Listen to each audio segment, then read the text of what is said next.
muito acima de escravo, como irmão caríssimo, especialmente de mim, e com maior razão de ti, quer na carne, quer no Senhor. Se, portanto, me consideras companheiro, recebe-o como se fosse a mim mesmo.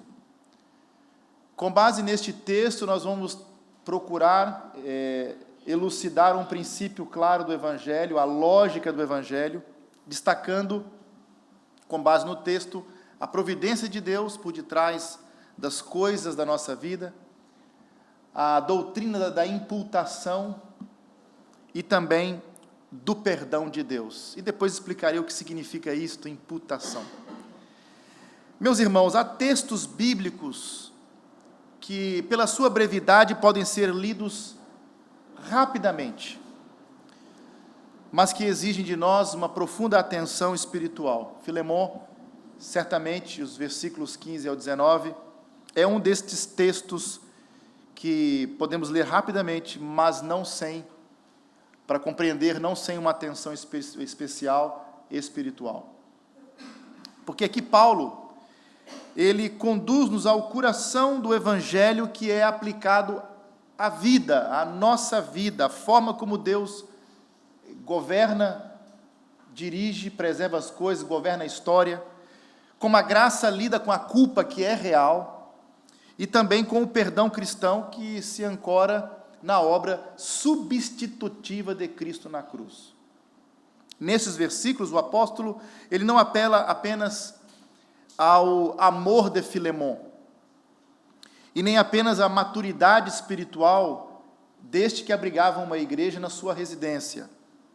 Ele aqui apresenta a lógica do Evangelho, e nós precisamos apreender a lógica do Evangelho que ele vai apresentar aqui, uma forma de pensar moldada pela cruz de Cristo, pela obra de Cristo.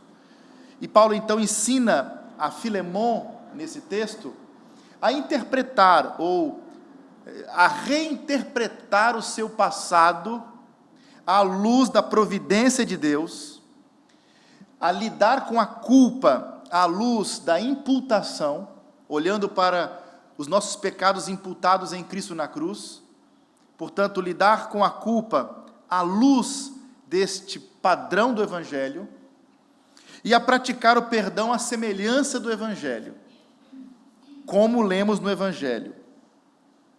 Por lógica, imputação, ou a lógica da imputação, se pensarmos o que isso significa, aqui entendemos o princípio do Evangelho, segundo o qual a culpa, ela não é negada. Nós somos culpados.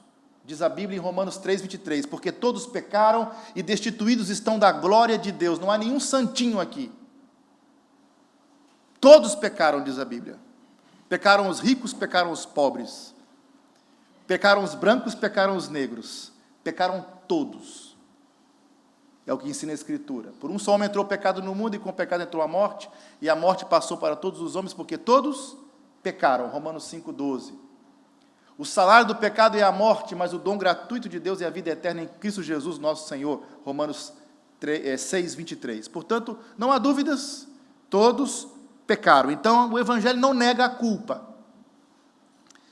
Mas, por causa do substituto, Deus enviou o seu Filho ao mundo, e ele, de forma substitutiva, primeiro ele viveu como nosso representante e morreu como substituto de todo aquele que nele crê. Ele substitui efetivamente na cruz pecadores culpados. Então a culpa é transferida, há uma dupla transferência. A sua justiça aplicada a nós e o nosso pecado lançado sobre ele. E ele sofre. Então, pelas suas pisaduras, nós somos sarados.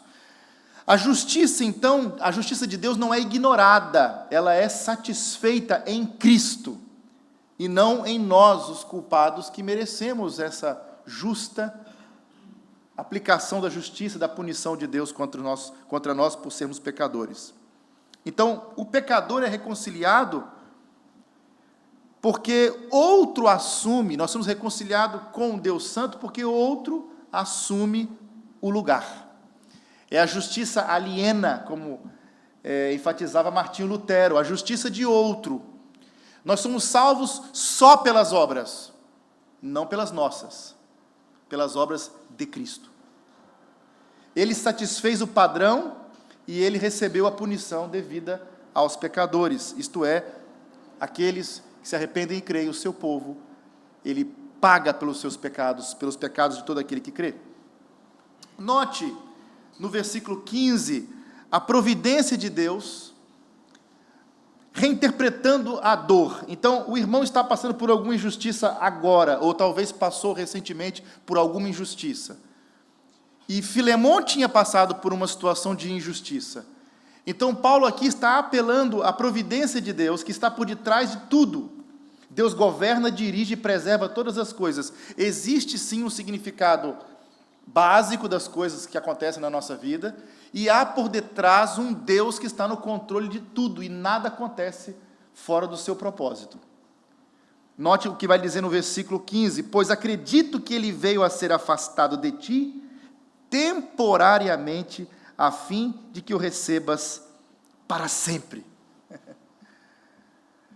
Depois de Paulo preparar o coração de Filemon, então, pela graça, dele próprio renunciar à sua autoridade que podia ordenar, mas ele não o faz, ele conduz a reconciliação pela persuasão baseada no Evangelho. Ele agora revela o fundamento último da nossa reconciliação, que é a providência soberana de Deus e a lógica da imputação que tem como padrão a cruz de Cristo. Então ele inicia cuidadosamente o seu argumento aqui no versículo 15, porque bem pode ser, algumas traduções dizem talvez, que ele se tenha apartado de ti por algum tempo, para que o recebas para sempre. Note a delicadeza da linguagem de Paulo aqui no versículo 15. Paulo não diz, fugiu, porque foi o que Onésimo efetivamente fez, ele foge para Roma. Ele não diz fugiu, mas se tenha apartado. Ele também não nega a gravidade do ato, mas ele começa a reinterpretá-lo à luz, portanto, de algo maior. Aqui entramos então no domínio da providência de Deus. Nós agimos, nós temos a nossa vontade e realizamos coisas e fazemos as coisas da nossa maneira, mas há uma vontade soberana. Quando a nossa vontade e a vontade de Deus, elas entram em colisão, qual é a vontade que prevalece no final? A vontade de Deus atropela a nossa. Ninguém pode impedir os propósitos eternos de Deus, os seus planos não podem ser frustrados, e nada vai impedir Deus de fazer coisa alguma, caso contrário, ele ficaria à mercê de criaturas fracas, débeis e ignorantes. Mas Deus nunca vai estar à mercê de criaturas que não sabem de nada. Ele conhece tudo, ele sabe tudo, e ele pode todas as coisas, e ninguém pode impedir. Farei toda a minha vontade, o meu conselho está firme, e farei toda a minha vontade, é o que ele diz claramente no livro de Isaías. Então Paulo não está aqui a justificar o pecado de Onésimo, porque alguém pode pensar assim, bom, ele está interpretando a fuga de Onésimo à luz da providência de Deus, que permitiu que ele se apartasse temporariamente, para depois resgatá-lo para sempre. Então, olha que bom que Onésimo fugiu, que bom que ele pecou, que bom que ele roubou. Não é isso que Paulo está dizendo. Ele não está negando, justificando o pecado de Onésimo. A fuga foi errada, o possível furto foi real, a dor de Filemon pelo afastamento foi legítima, mas o apóstolo convida Filemon a olhar para além do acto humano, a ter um olhar baseado na providência, a discernir a mão secreta, invisível da soberania de Deus através das circunstâncias dolorosas da nossa vida. Será que Deus está agindo através de circunstâncias dolorosas na minha vida? Claro que está. Essa é uma das marcas da maturidade cristã, aprender a ler a história pessoal à luz da soberania de Deus. Eu posso estar aqui e não estar satisfeito, mas eu estou aqui porque Deus quer que eu esteja. e eu tenho que cumprir a vocação santa que Ele me deu, independentemente das circunstâncias. Eu estou vivendo isso agora no trabalho, isto é mal, isto é ruim, e Deus está formando em mim uma característica nova, que é a paciência. Eu estou aprendendo a ser paciente, eu estou aprendendo agora o que é a misericórdia, e preciso exercê-la. E Deus nos coloca em situações várias, para esculpir em nós o caráter de Cristo. Note aqui, que aprender a ler a história à luz da soberania de Deus vai nos capacitar a enfrentar os momentos difíceis da nossa vida com um olhar renovado, e reinterpretando as coisas. Por exemplo, John Stott, ele ensinava que a fé bíblica não nega a responsabilidade humana, mas afirma que Deus é capaz de governar até mesmo os pecados dos homens, sem ser Ele o autor do pecado. Ou seja, Ele administra, Ele permite, mas Ele é poderoso para conter, para impedir, para não permitir, por exemplo, que um ato destrua o seu propósito. Aliás, a morte de Cristo na cruz foi o pecado mais cruel da história, sim ou não? Mas de acordo com Atos 2, 23 e Atos capítulo 4, foi pelo determinado conselho e pré-determinação de Deus que aquilo aconteceu. Através daquele ato na cruz, Deus estava em Cristo salvando pecadores. Mas aqueles homens estavam fazendo mal porque queriam fazer mal. Mas aquele mal, que na visão deles seria a destruição daquele homem, foi na verdade a salvação do povo do Senhor.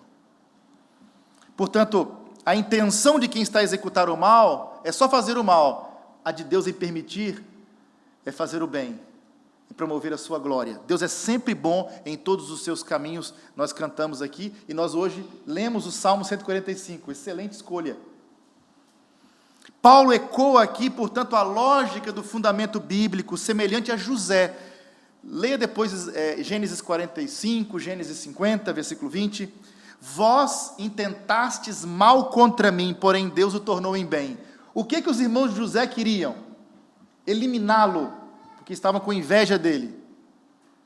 E venderam ele para o Egito, para homens que depois o venderam para o Egito. Ele foi levado para o Egito, ele foi vendido como escravo, e ele foi conduzido para o Egito. Só que lá, pela obra da providência de Deus, ele se tornou governador. Anos depois, a fome chegou na terra da sua família. Os 75 almas, os filhos de Jacó, seus irmãos, estavam todos a sofrer terrivelmente com a fome. E agora vão ao Egito. E está lá José. Pela obra da providência, José interpretou tudo aquilo do seguinte modo: vocês planearam destruir comigo, arruinar comigo, mas Deus me trouxe na frente para preparar todas as coisas, para que a minha família fosse recebida, e os propósitos eternos de Deus, a promessa a Abraão, Isaque e Jacó, continuasse. Se estivéssemos na situação de José, talvez iríamos ficar aborrecidos. Ó Deus, mata esses miseráveis traidores. Mas José entendeu: eu não estou aqui por acaso. Vocês queriam fazer o mal, mas apesar da vossa vontade maléfica, Deus converteu este mal em bem, como se vê neste dia. Interpretou aquilo à luz da providência do Deus que controla todas as coisas.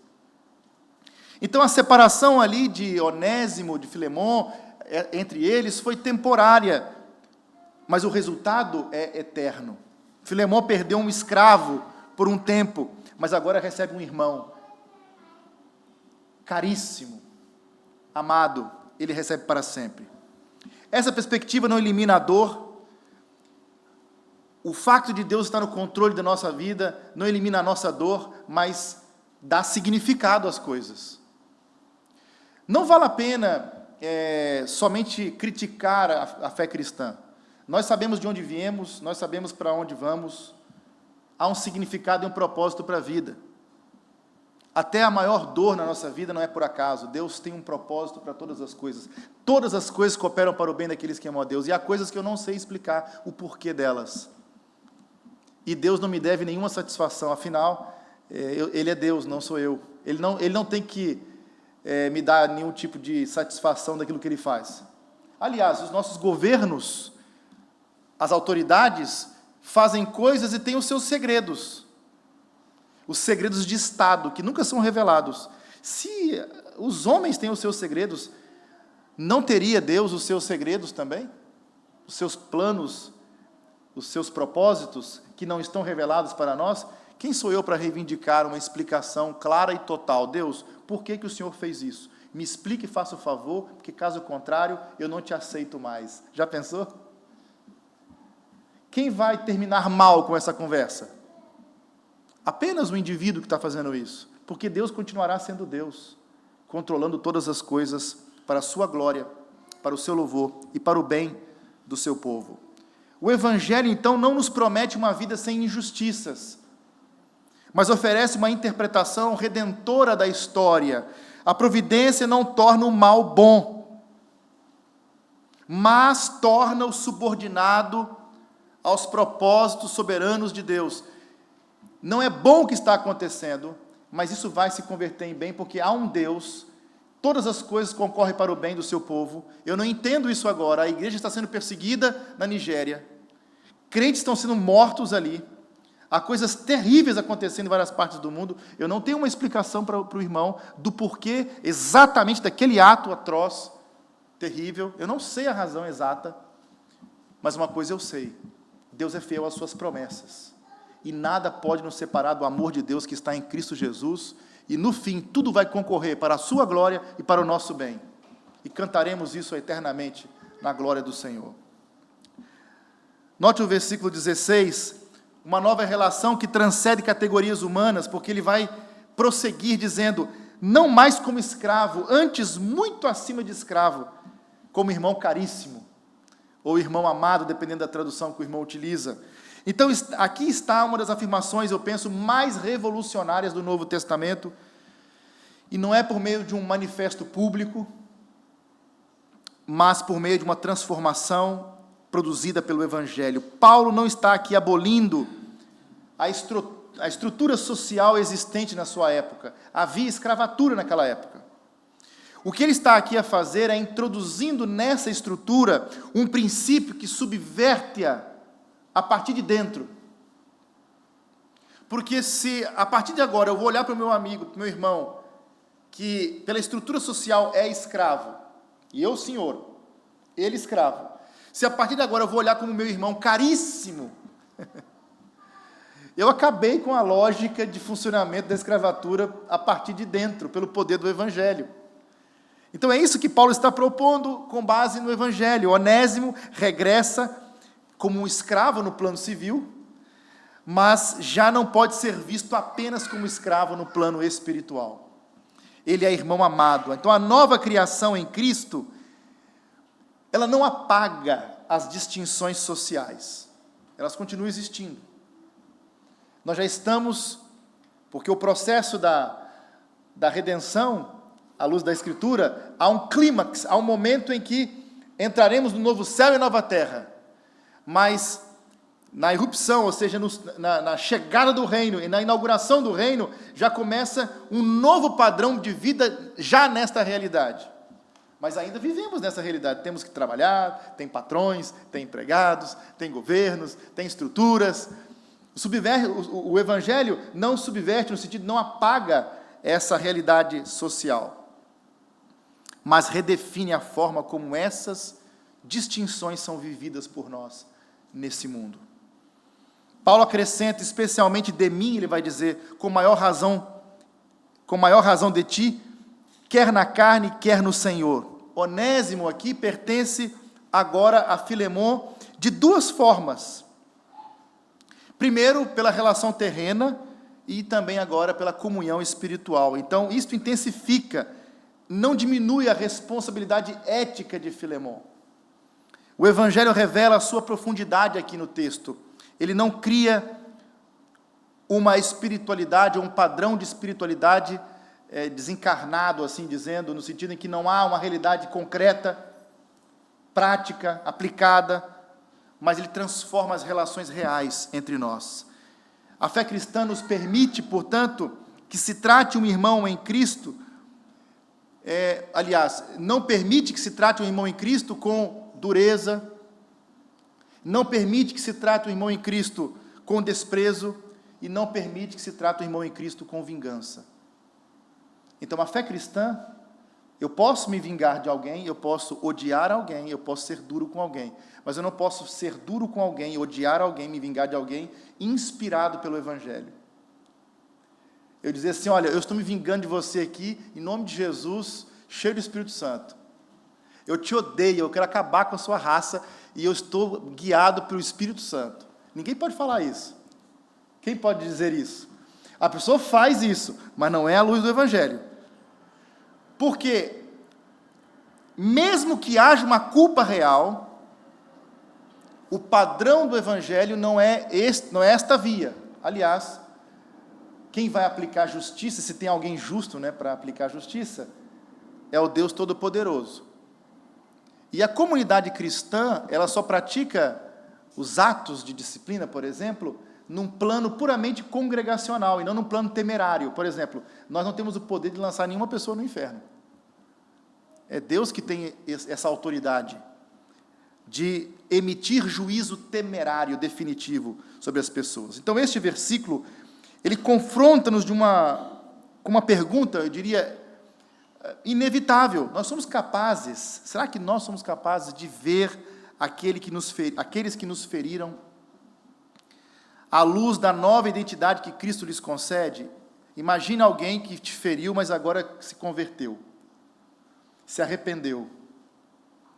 Eu não estou a falar de alguém que continua ímpio, afastado de Cristo, desprezando, mas alguém que agora se arrepende, alguém que agora é uma nova criatura. Eu consigo ver ele à luz da nova identidade que Cristo deu para ele, ou continuo dizendo assim, malandro, você me roubou, eu não vou esquecer dessa não. É assim que as pessoas fazem ainda hoje?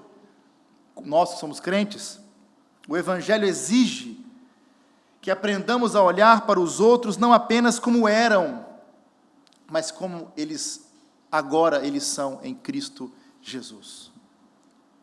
Esse é o desafio. Meus irmãos, muitas pessoas terríveis se arrependem dos seus pecados e creem em Jesus e ingressam para a membresia da igreja.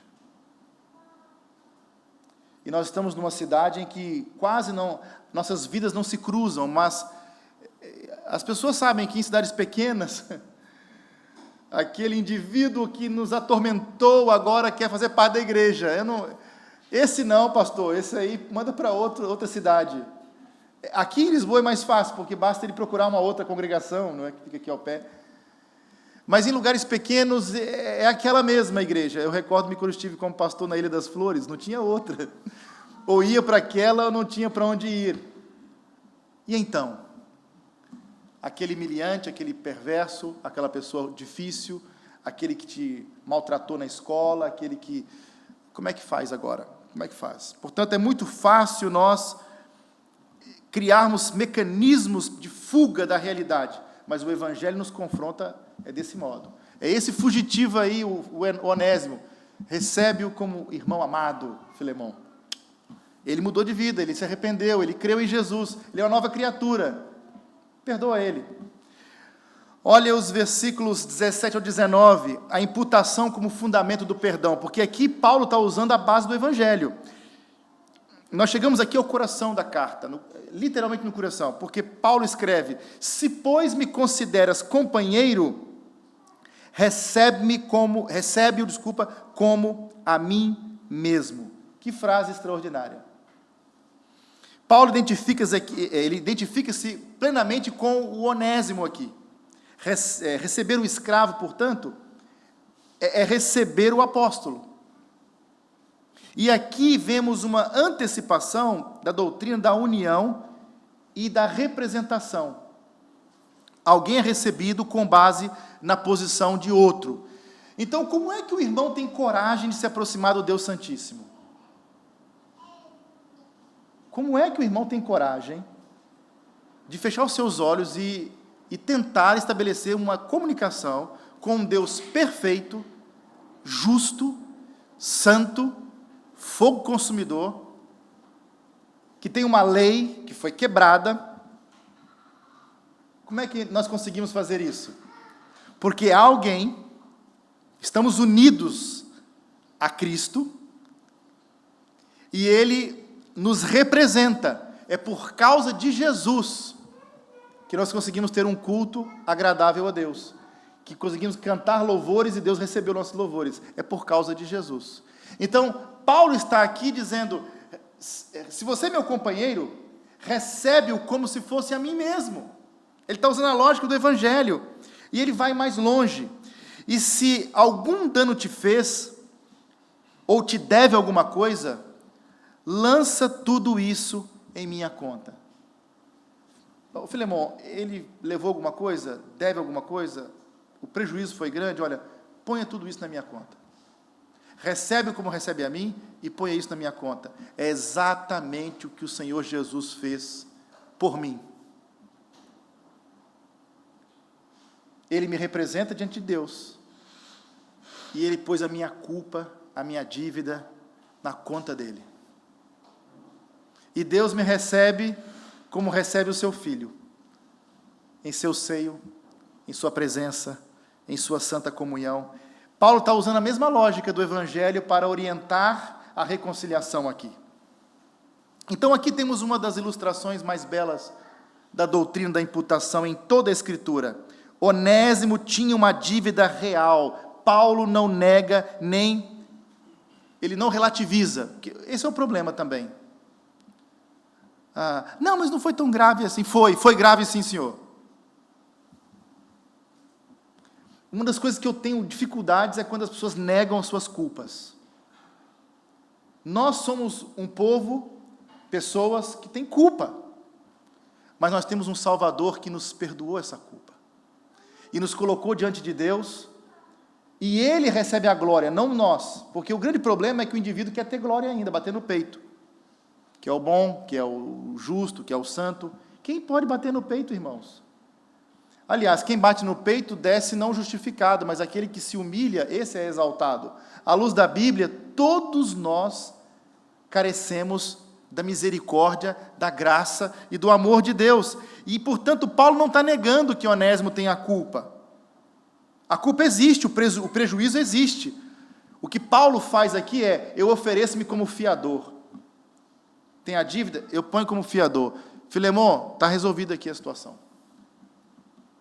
É isso que ele faz. Ele escreve, então, com a própria mão. Eu, Paulo, escrevo de meu punho. Eu pagarei. Tem que ser pago. Meus irmãos, o perdão custa. Esse gesto, ele é profundamente evangélico. Paulo coloca-se no lugar do culpado, assume a dívida, compromete-se a pagar a dívida. E ao fazê-lo, ele vai criar o caminho da reconciliação. Exatamente o que Jesus fez. É impossível ler essas palavras sem sermos remetidos para Jesus e para a cruz de Jesus. Aquilo que Paulo fez por Onésimo, diante de Filemon, é uma sombra daquilo que Cristo fez por nós, diante do Pai Santo, Pai Celestial. Os nossos pecados não foram ignorados por Deus, foram imputados a Cristo. A nossa dívida não foi cancelada sem custo, foi paga pelo sangue de Cristo. É de graça que eu recebi a salvação? Sim, mas custou muito caro, irmão. Custou muito caro a sua salvação. Não foi de graça, é gratuita para aquele que crê em Jesus, mas para Jesus poder salvar, custou muito caro. O perdão cristão nunca é barato. Alguém tem que assumir o custo. Ou o culpado paga, ou alguém paga no seu lugar. No Evangelho, Cristo assume, então, voluntariamente o custo pelos nossos pecados. Observe o que ele vai dizer aqui na sequência, acrescentando com cuidado pastoral, para não dizer que tu mesmo me deves a ti mesmo. Então agora ele vai tocar num ponto importante para Filemon. Tu mesmo me deves a ti mesmo. Ele recorda a Filemon que também ele vive da graça recebida. você também, Filemon, vive da graça recebida. O perdão que agora é chamado a conceder a Onésimo é uma extensão do perdão que você, Filemon, já recebeu quando o Evangelho chegou aí, em Colossos. Essa passagem da Escritura, ela aponta para o coração da fé cristã. A providência de Deus governa a história. Até as coisas ruins que nos acontecem, elas, de modo pedagógico, elas são usadas por Deus para muitas coisas, mas uma coisa é clara, nada disso vai impedir o agir final de Deus. As coisas não são boas em si mesmas, que estão acontecendo, mas Deus tem um plano maior, e tudo vai concorrer para um fim último, um bom propósito, para a glória de Deus e para o bem do seu povo.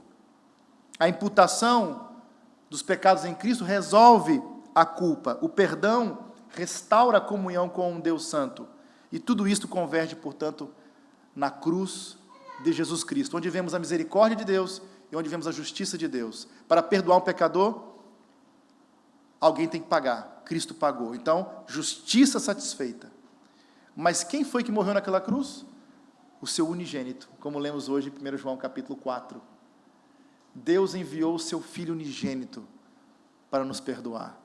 Então, ali, a mais eloquente expressão do amor de Deus por nós. Meus irmãos, eu sinceramente, quando alguém me faz um mal, a primeira reação humana é devolver. Sim ou não?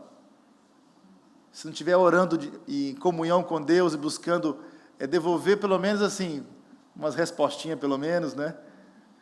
A reação humana é essa. Agora, enviar o meu filho para morrer pelo sujeito? Já pensou? Além de não merecer, ainda dar o meu filho para morrer? O irmão daria o seu filho para morrer por alguém? Por uma pessoa que não é boa? Porque por alguém bom, talvez alguém ouse morrer. Mas por pecadores? Então, lendo a Escritura, em Romanos capítulo 4, e aqui elimina qualquer hipótese de não ser protestante. Capítulo 4, a partir do versículo 5, diz que Deus justifica ímpios e não pessoas boas. Mas e o arrependimento? O arrependimento não te torna perfeito.